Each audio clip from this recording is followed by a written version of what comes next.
when you have an institution that is mission driven, you're able to construct this way of presenting yourselves from a broad view as a social justice institution, but also crystallize that in what it means, and then you can start to attach yourself to that. If that's a value that resonates with you, but you have a specialization in a particular area, Loyola is going to be a school that you can probably find your pathway and your calling. Yep. So that's the beauty of working at a school like Loyola in this regard. So we play into that when we're developing out our campaigns.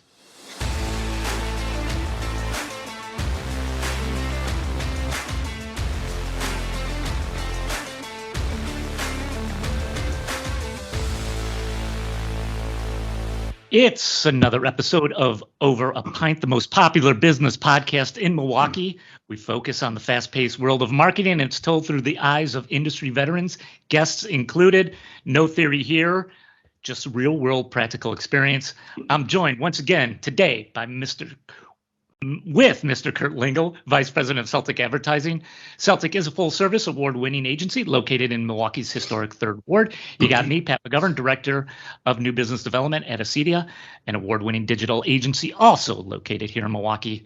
Today, we have a returning guest, Mr. Doug Clark. Doug's first appearance was episode 5. Do you remember that, Doug? Way back when the world was a lot simpler? I do. Thank you so much for inviting me back. We are excited to have you.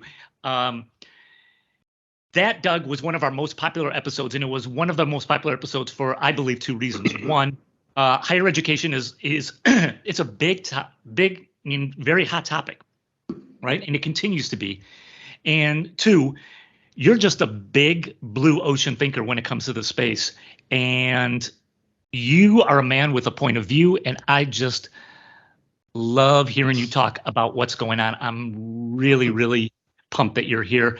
Kurt, let me just give you a little bit of background and for the listeners. Please. I mean, Doug has got game here. Director of Web Marketing and Communications at Butler, Director of Web Communications and Digital Marketing at Earlham, Associate Vice President of Marketing and Communications at Rollins College, Director of Strategic Marketing and Communications at Purdue Northwest, and currently Doug is the Assistant Vice President of Marketing and Advertising at Loyola University in Chicago. Damn, Doug, that is impressive. Welcome back to the. Well, thank you so much. I really do appreciate it. It's been a really interesting journey in higher education and continues to be. Doug, let me set the table a little bit. And let's get right into it. Last time you were here, we were talking more on a very, I think, like global level of the higher education space, right? And we I had some really interesting discussions. We're going to go a little bit finer today, and we're going to talk more specifically about Loyola. We're going to be talking more specifically about the NCAA and sports marketing and a couple other things thrown in there. Before we get into that, Doug, if you wouldn't mind, just give the listeners a little bit of background. I gave you the quick resume. Give us a little bit of background about your role at Loyola, a little bit of background about yourself, just to, again, kind of level set here. Oh, great. Well, thank you so much. And Pat and Kurt, thank you so much again for the opportunity to be with you all today. And happy to share with your listeners some of the interesting observations that I've made over this really interesting journey here in higher education and continues to be, as I said.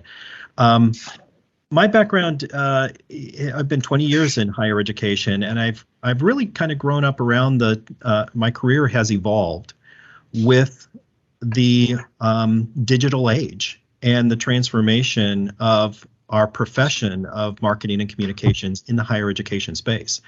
I talked a little bit on our last podcast about the evolution of branding in higher education. I started at a time when you really couldn't say branding in higher education, and now it's like second nature to every single dean that we talk with. It's like, right. How can we do more branding? How can we do more marketing? And that's just a sign of the times that we're in. And over that course of that journey, I've been fortunate to go through the pathways of the influence of the internet, from the websites in the early days to email marketing to now social media being a key component, and how that's evolved into digital marketing. And we're getting to that space in our profession where it's all integrated together. Your earned, your owned, your paid, your social is all integrated and has to be a marketing machine that works together.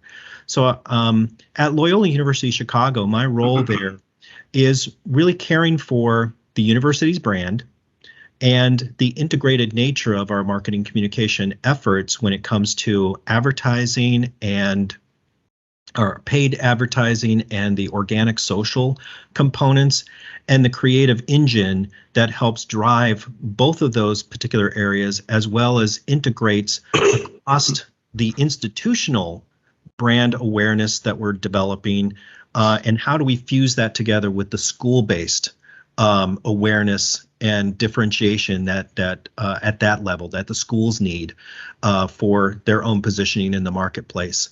And in what ways are we able to garner audience build awareness that helps to be that first level engine, that main cog of that marketing machine wheel that helps to drive some of the important downstream marketing, that direct engagement for our enrollment partners, for our advancement partners, for our fans, and also just people in the community who want to align themselves and their values, and they see themselves as part of our community of Loyolans. So that's an exciting opportunity, and to be at Loyola University Chicago, a really mission-driven Jesuit Catholic institution that has really steeped values that go back 150 years at our institution, is just I found my purpose and my place at Loyola. And so I'm very passionate about the work that I do. I'm very excited to be at Loyola, and glad to share our story with you all. Awesome. Doug, let's pivot a little bit now and get into the kind of the meat of the conversation, where we're talking about Loyola and the NCAA sports marketing. And give us, Doug, if you wouldn't mind, give us a little bit of background, how you guys got involved with that. When did that happen? Give us some of the details around that, and then we'll use that as our entry point, and then kind of go into more recently what you guys been doing with the tournament. Sure, absolutely. Well, thanks. People have come to know Loyola Chicago because of the March Madness tournament, and more specifically in their Cinderella run in 2018 to the Final Four. Right. But that wasn't the first time that Loyola Chicago has had success in the tournament. They won the national championship in 1963. And that historic team and the various, racial factors at play in the 1960s were recently memorialized in the independent film called the Loyola Project. And that was released this past year and was broadcast nationwide on CBS during the Final Four. And we'll get into that, I'm sure, a little bit later. But more recently, up until 2021, that tournament, as far as I know, there was not a lot of broad awareness advertising that augmented the more organic or awareness that's generated just by being in the tournament. So we saw an opportunity in our when we came back into the tournament in 2021. We saw an opportunity to really use the tournament to broaden our awareness advertising efforts. So it's kind of a funny story because it was something that was not really on my mind, but the conditions of the tournament itself that year kind of brought us to this place where I had this epiphany one morning when I was in the shower, of course. That's what happened. So, Loyola has just won our Missouri Valley Conference tournament, and the Missouri Valley is still one of the first conference tournaments. You get an automatic bid to the NCAA tournament, and it's you're one of the first bids into the tournament. So it happens about 2 weeks ahead of the tournament. So, and the conditions that year were just right for us to kind of go big in the tournament. So we had still had that halo effect from our 2018 run, that Cinderella halo effect. And we can talk a little bit more about that. I think that that's a really interesting aspect of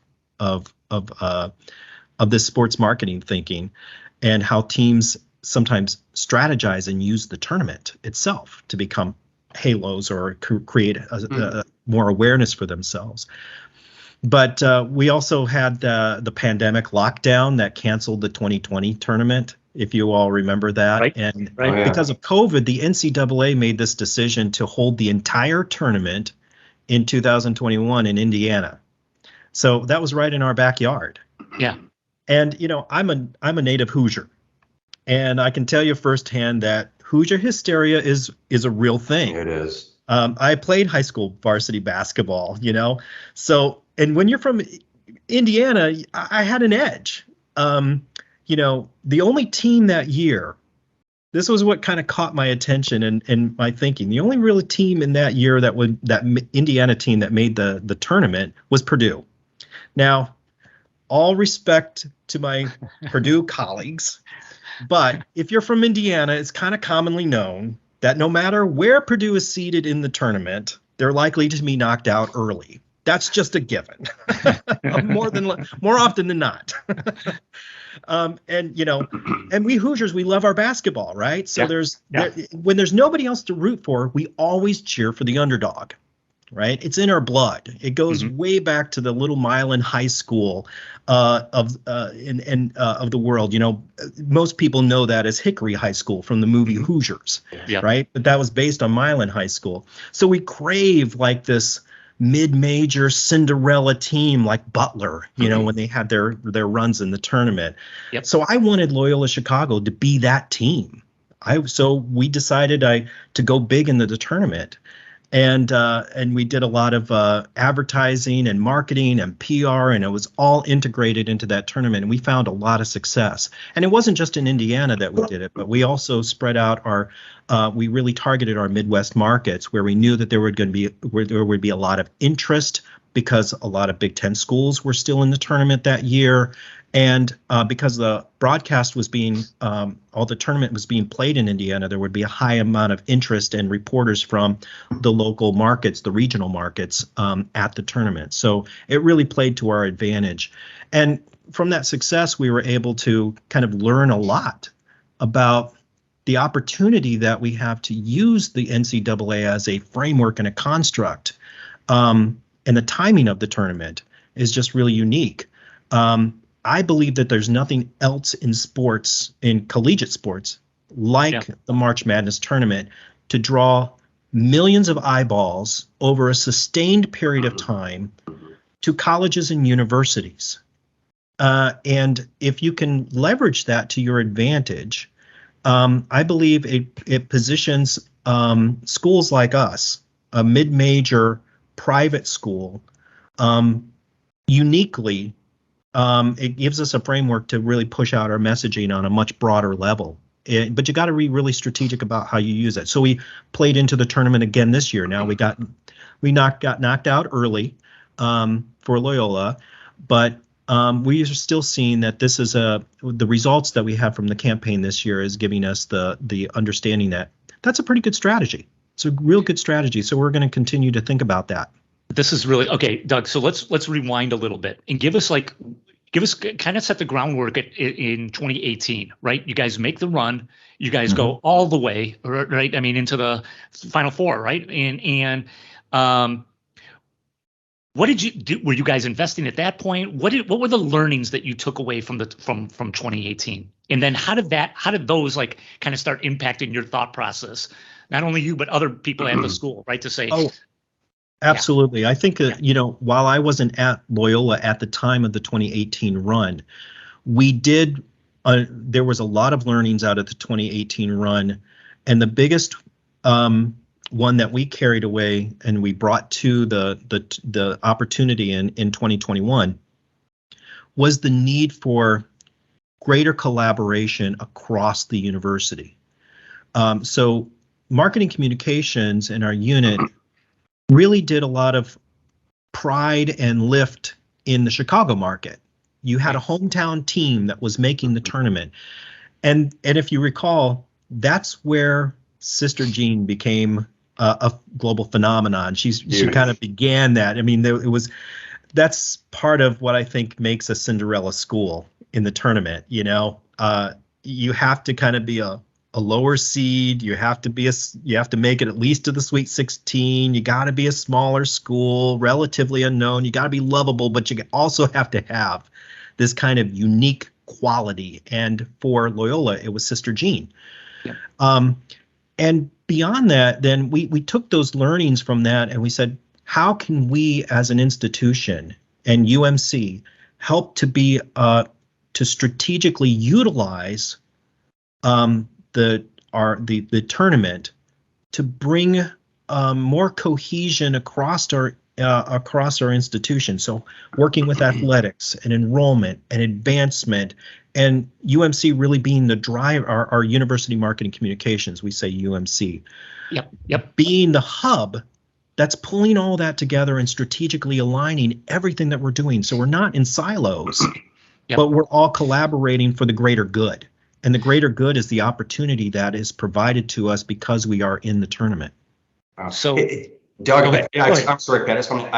I was thinking about this question. So after the 2018 run, did you see immediate measurables, whether it was, you can look at the analytics, you can look at what's happening on your website, you can look at enrollment inquiries, you can look at number of students that are coming to campus for visits. I'm just kind of curious, like you said, after a run in 2018, how did you see that kind of tangible transfer over into enrollment inquiries or, giving money? Exactly. I'm just kind of curious. Without giving away the secrets of the recipe, what did you see? Oh, I think any school that is, this is now starting to be documented, and I'll point your listeners to, if you're really interested in a really compelling book, there's a book out there called The Cinderella Strategy, and it's basically Butler University's story and how they leveraged the NCAA tournament. And that kind of resonates with me personally because I was at Butler University. I began my higher ed career at Butler right before they made those historic runs. So we had made it up to the Sweet 16. So I knew the people in the book that were being featured in the book. But every school that is a smaller school will see tangible results, impacts for their institution. So in ways that we at Loyola were able to see that, and I did comparisons between 2018 and 2021 when I did the evaluation on our efforts. In 2018, you saw more visits to the website, of course. That translated into more interest on the certain pages that we were wanting people that would be the gateways for creating a deeper level relationship with Butler or with Loyola. That being, for example, your inquiries, your application inquiries, your enrollment inquiries, as well as your alumni engagement and your donor giving.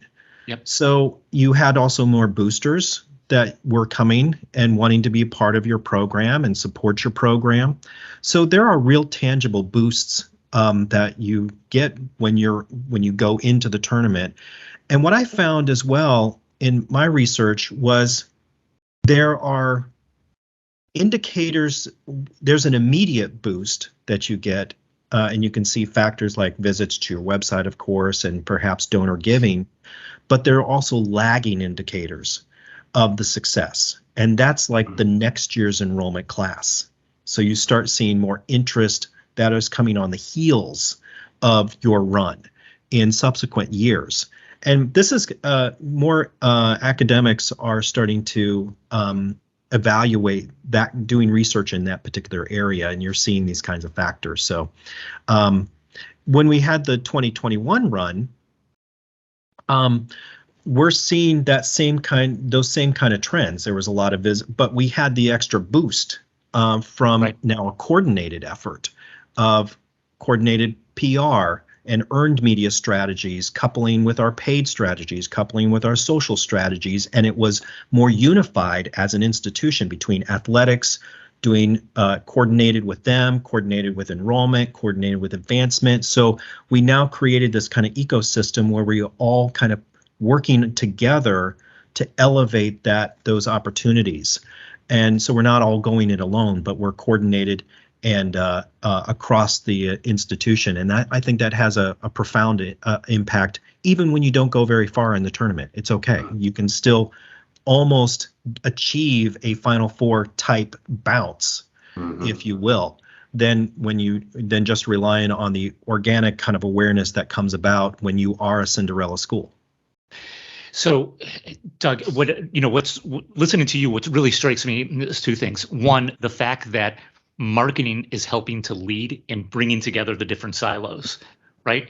Now, for higher ed, that's a real accomplishment. I mean, that is really something that's not normal standard operating procedure, and that you guys are able to do that and be pushing on that. That's different than when it was, in any institution 5, 6, 7 years ago, right?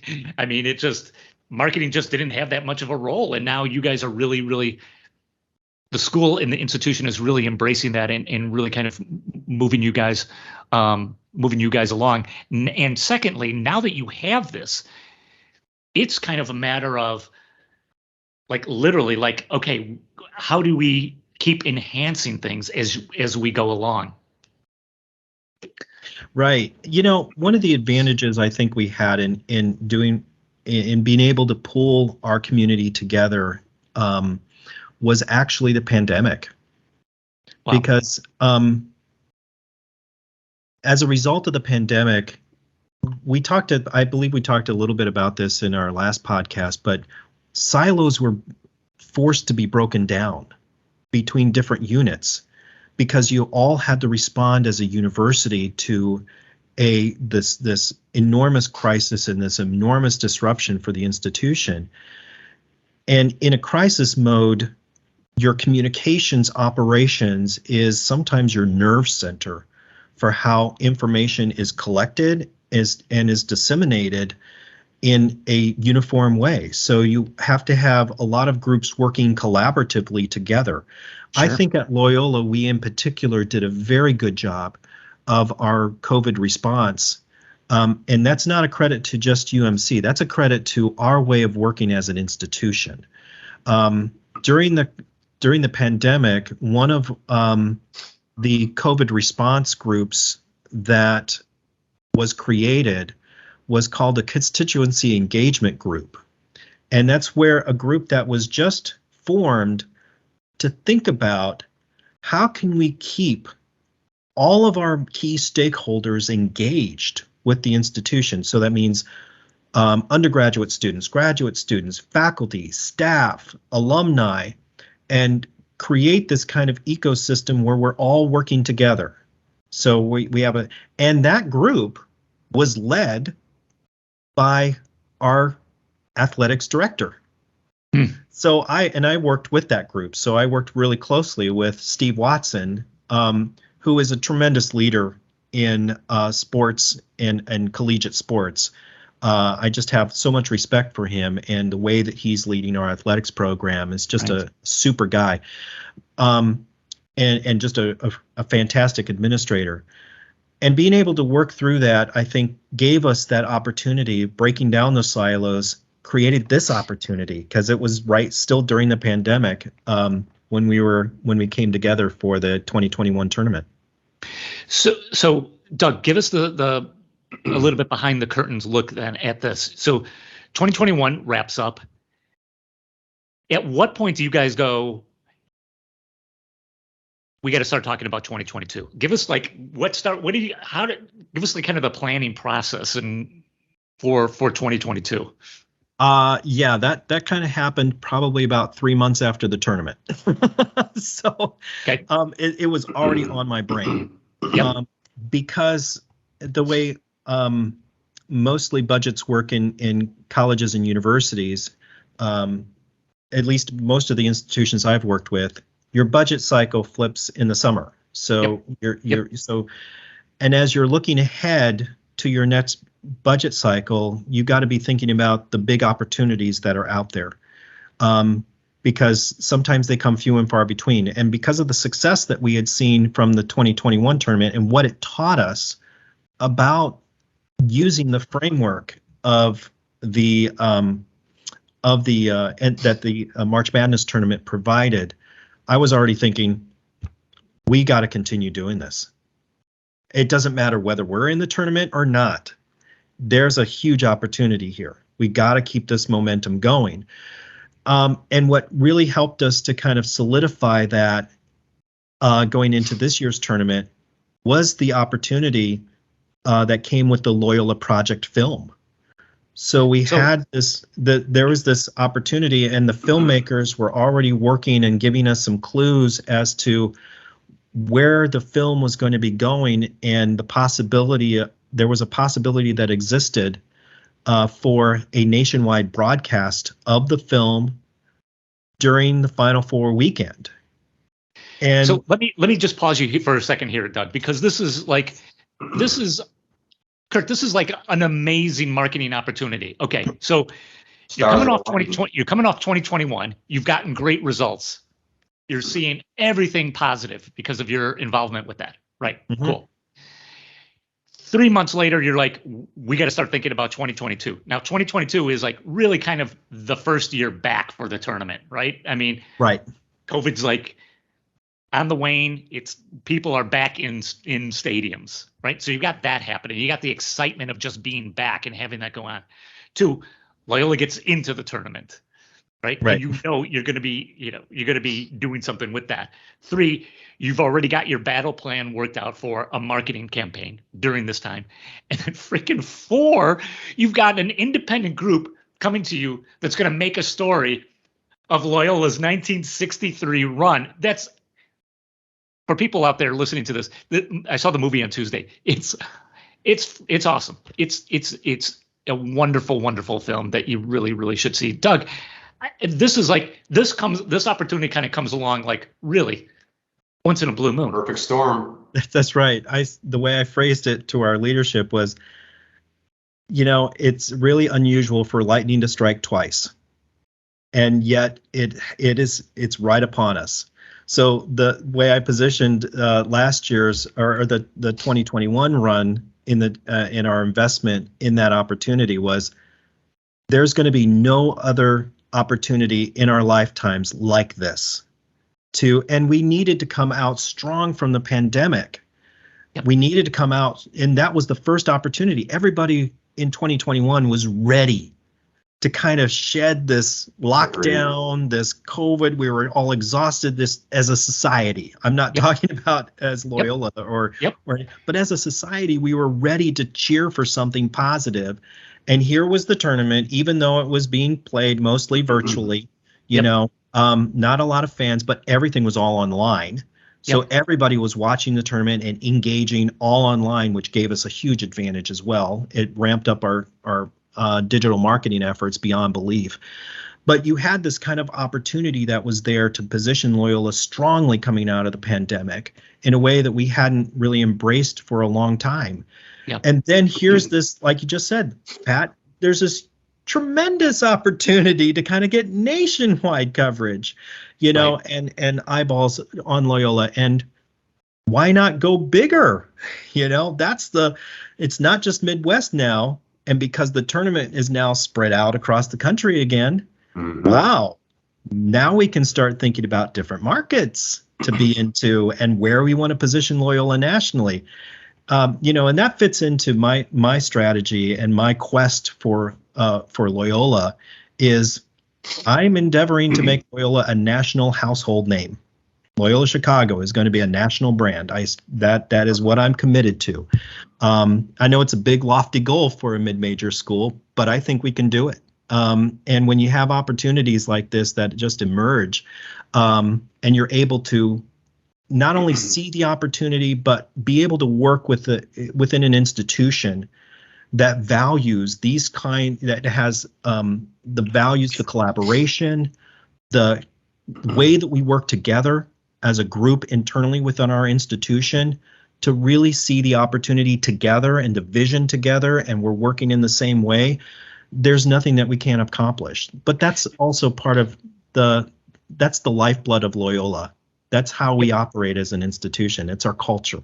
So if I could, as Pat was describing the perfect storm, you have this going on, this going on. The one I want to add is it's also happening to a brand, to a university, to an entity that we want to love and cheer for. I mean, I think that's something that's pretty important to, we'd be remiss if we didn't acknowledge that. So I agree with everything you're saying, but you know what? The elephant in the room is it's happening to someone we want to love. And there's a big difference. There's a big difference because nothing against, and I won't name, but there's other universities, big time entities out there where it's like, okay, great, we expect that. But when it's happening to someone that we want to embrace, now you've got that intangible momentum that's happening. I mean, like, how do you even start to quantify that? I mean, that really is, and another element to the perfect storm that I think is huge. That's Cinderella, if you will, whatever you want to call it. It's happening before our eyes to someone that we want to love. It's huge. Absolutely. When I was at Butler, that's what I felt there. That's what I started to see, and is you want to love a school like Butler, especially they're an underdog, or and what I think is kind of unique about teams in general that are, Kurt, like you're saying, they're lovable because there's characteristics and value that people want to embrace. They want to feel good, and they're good, positive values. At Butler, they used to be, at Butler, it's called the Butler Way. And that was kind of like the summation of what characteristics and qualities that makes a strong team, that makes a good team. And people embrace that. Once they understand it, hear about it, and understand it, then they go, that's really positive. That's a good school. I want to be a part of that. I see that. And at Loyola, we have something similar. The mantra in our athletics department that they've carried forward is the idea of created by culture. And I love it from my perspective, because it means that we're not going to put sports above the values of our institution and what we believe. As a Jesuit Catholic institution, we have certain values that we adhere to. And those values are so encompassing and good, and making good and responsible choices in the world, and trying to help form and shape students to be good people in the world. To me, that's a greater value. That means for us, when I think about it from the institution's branding side, that's exactly what you want to carry forward. And so when we did our advertising in the tournament, it wasn't really heavily resting on the team itself. We were trying to get people to go beyond what they know about Loyola as a team to the values of us as Loyola as an institution.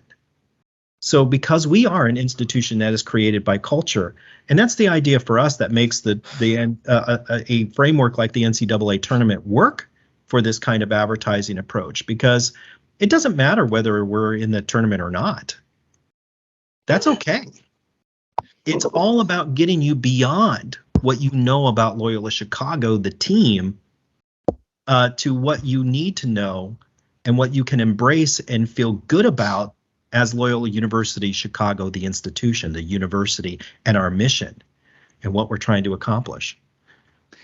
Doug, okay, you're gearing up for 2022. Can you talk to us a little bit about like some of the things that you learned, and how did you begin like assembling the campaign?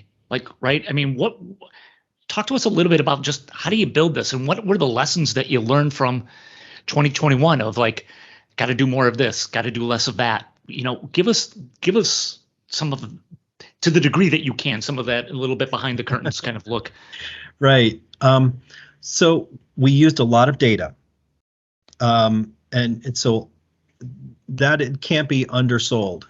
Everything that we do in our approach to our marketing, our advertising, is all data driven.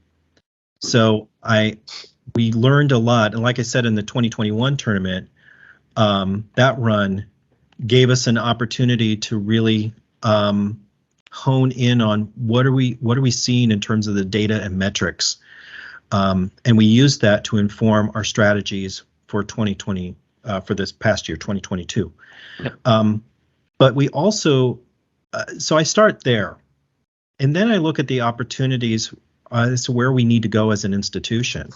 Where are we seeing growth opportunities? Where are, and for us, we also looked at what else do we want to build? We're architecting the Loyola brand as we're going through this process. And the 2021 tournament, we had, it was our advertising efforts were really hinged on, like I said, getting you beyond what you know about Loyola, the team, to Loyola University Chicago and what we stand for. And one of the values that we stand for in our social justice, under our social justice umbrella, is environmental sustainability. So that was the core of our campaign in what we called the Beyond the Bracket campaign. And so it was trying to get you beyond the bracket to learn more about Loyola and our commitment to environmental sustainability. Well, another pillar of our school is health equity. And so this year we added that component to the campaign. So now we had two different elements that we were out there in the environment: environmental sustainability and health equity. So that gave us a lot more understanding about where can we position those different messages in the different markets. So, and where do we want to make those investments? So, and how do we tune this? And plus, I also look at, you also have to kind of think about the timing and sequencing. That counts in everything.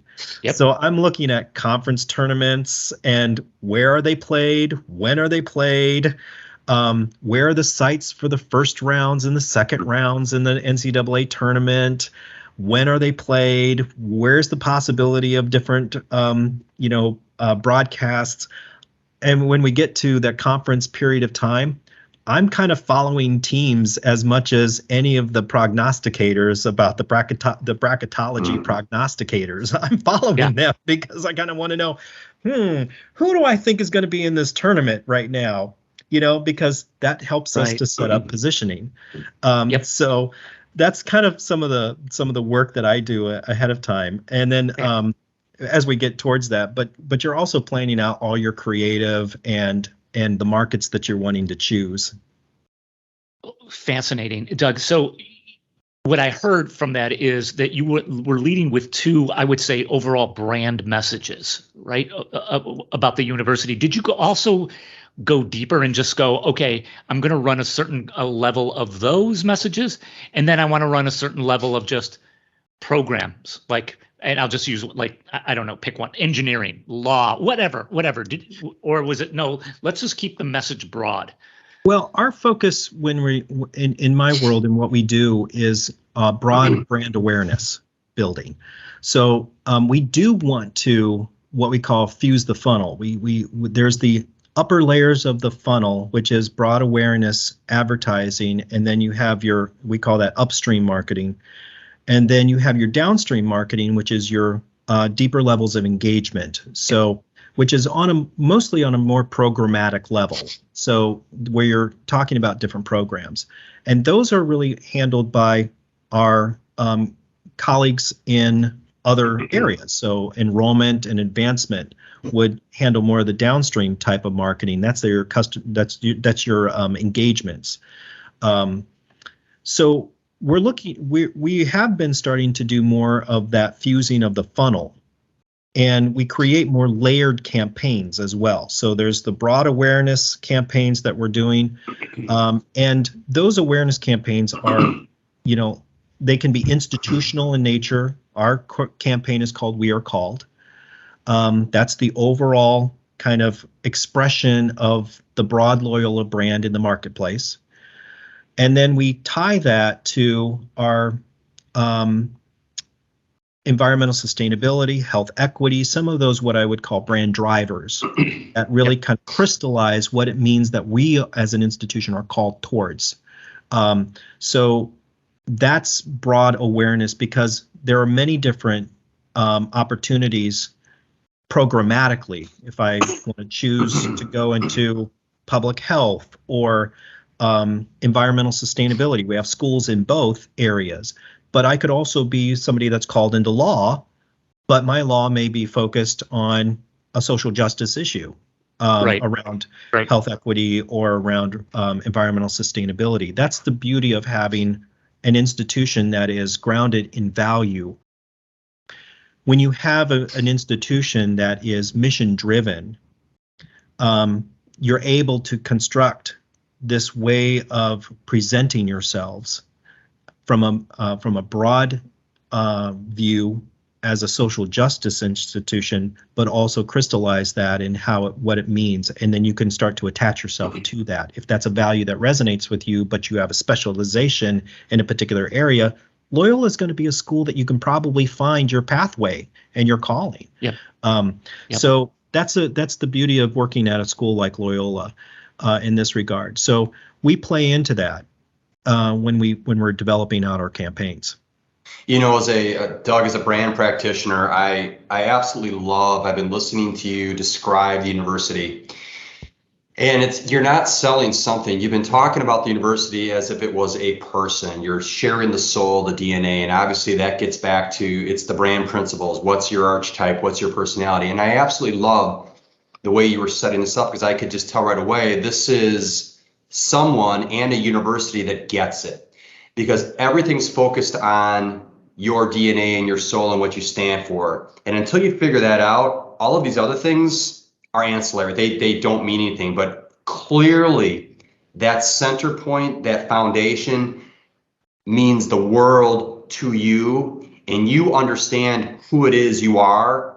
Now that that's figured out, and we love that, now we can start to figure out how those legs, we attach to legs. But from a brand practitioning perspective, I love it, because that's something we talk to our clients all the time, because a lot of brands are quick to get out there to sell something, to get a message out there, when they don't really understand who it is they are, and if that voice and face is appropriate to their brand and who, to their inner soul. You're getting it, and I love it. I absolutely love it.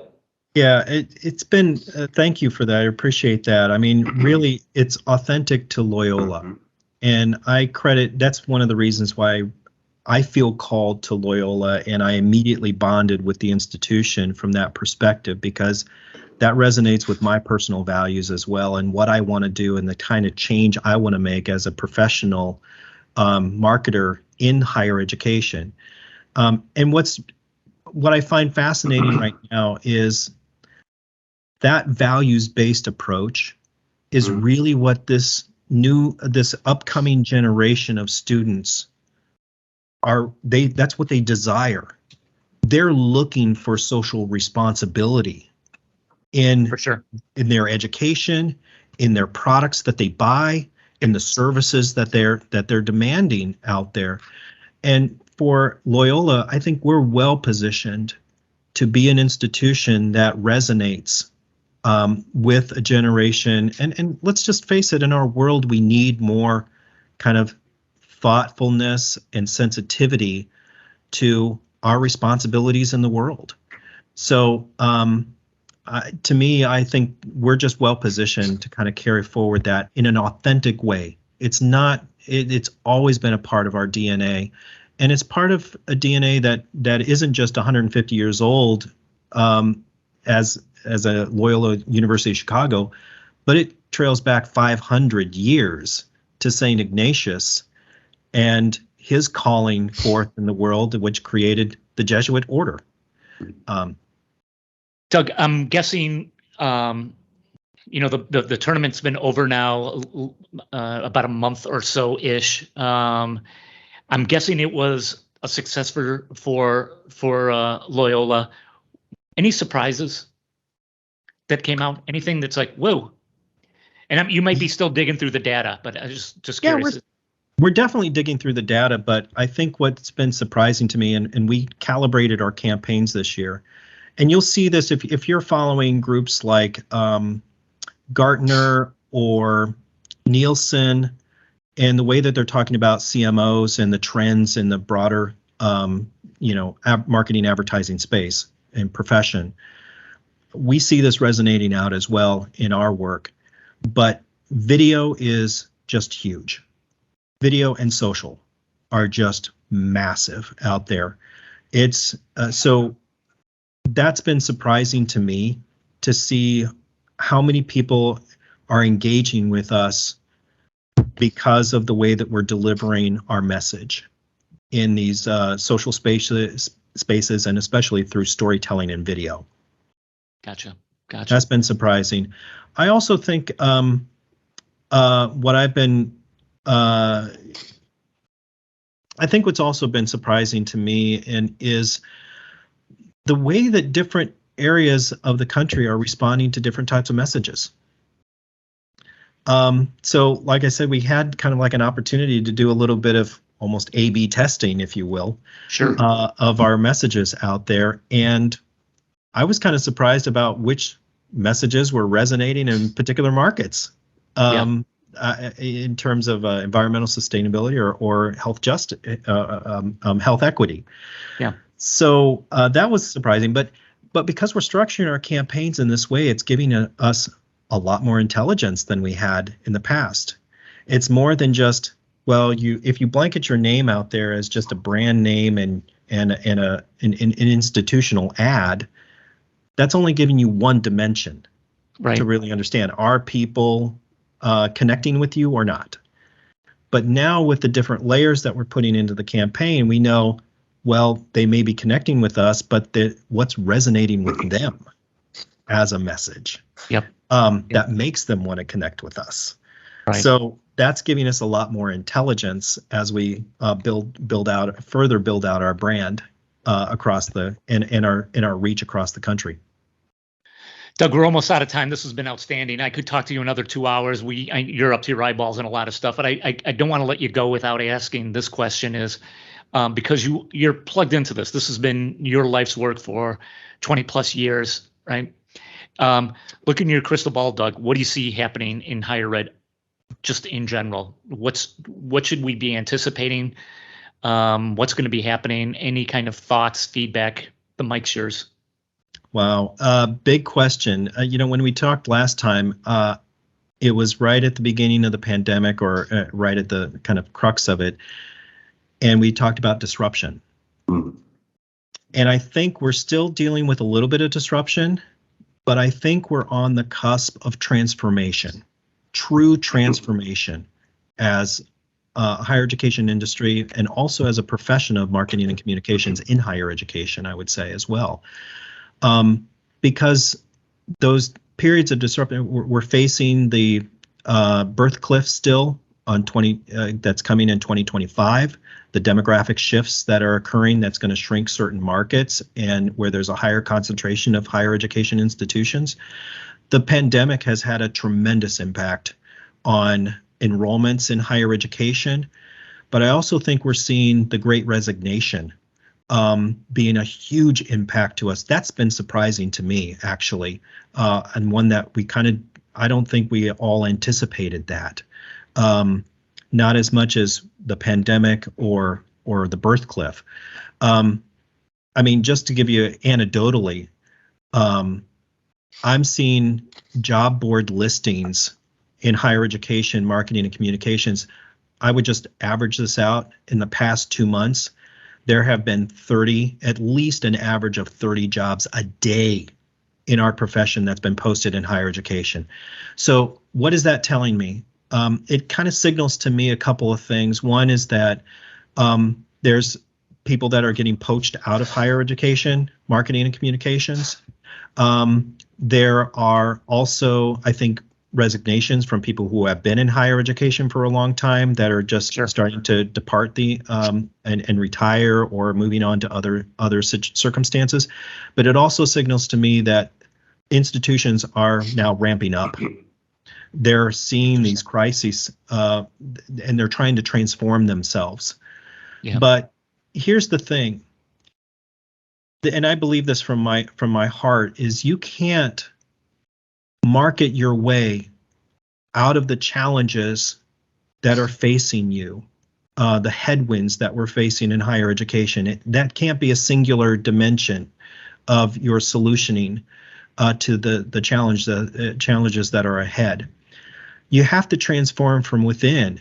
And I think there's other data that's out there right now that is telling us, that is giving us indicators of where that could be. So, for example, more students are going to be interested in making choices based on the student experience. That counts. And remember the last time that we were here and I was talking about the need to brand the student experience. I felt like that's where we were going as an industry. Retention was going to be much more important.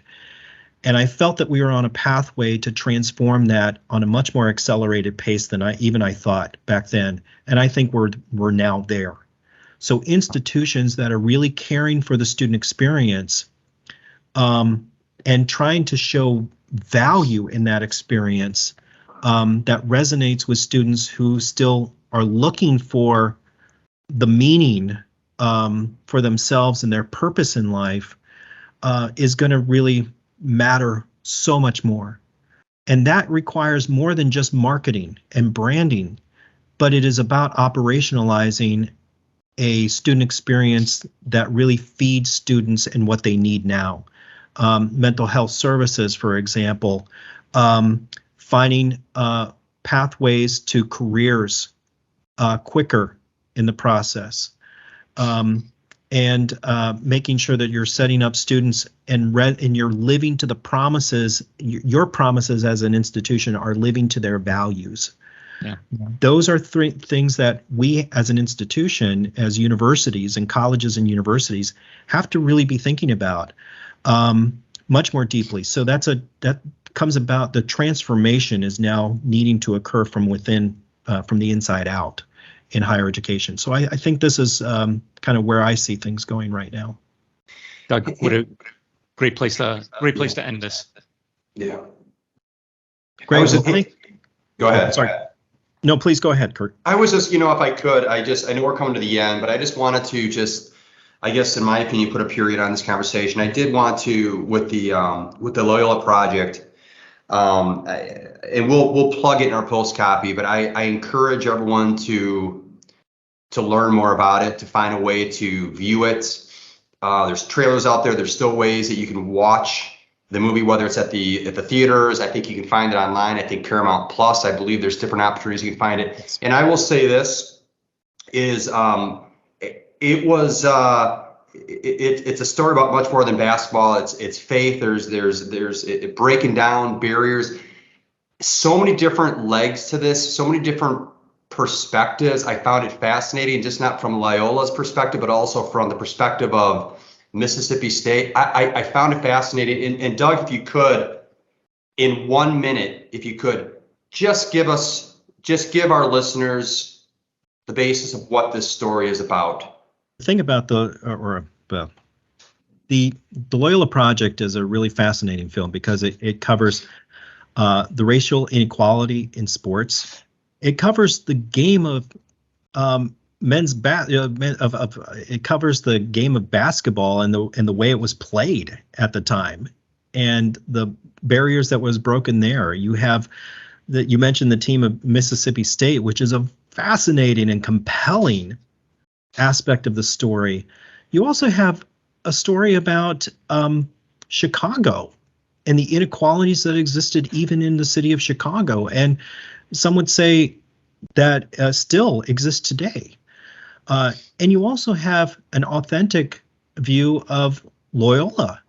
And so that's one of the aspects that I think as a school that we really embrace about the film. And it's creating conversations within our campus environment and that we're bringing out to our stakeholders is that Loyola is not a perfect institution, nor have we tried to portray ourselves as a perfect institution. It was great that we won the 1963 championship with the Loyola Project, the team that was founded or that's covered in the Loyola Project. But we weren't a perfect school. But situations and circumstances have changed, and we've tried to always become a better school as a result of it. So it's creating opportunities for conversations to remind ourselves of who we are as an institution and what we strive to be, and that we need to embrace our imperfections in order to have critical conversations that leads us to a more equitable, more place for all of us in our school, in our society, in our world. Yeah. And I think that's what the film really strives to do as well. And it's really interesting from that perspective. It not only strives, Doug, it really does it. I mean, it's great. It's great because it tells so many good stories.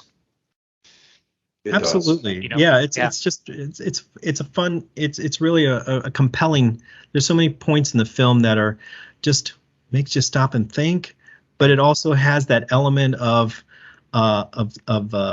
watching a game and retelling of a championship run. You know, that's kind of fun. Yeah. It's inspiring. Doug Clark, you have been awesome. Thank you so much for being on the podcast. Doug. Can't thank you enough. This was really great insights. Come back anytime, all right, brother? Well, thank you so much, Pat and Kurt. Really enjoyed the conversation. Again, thank you so much for allowing me to be on your show, and I hope it's been really helpful for everybody. So looking forward to it. We'll see ya. Take care.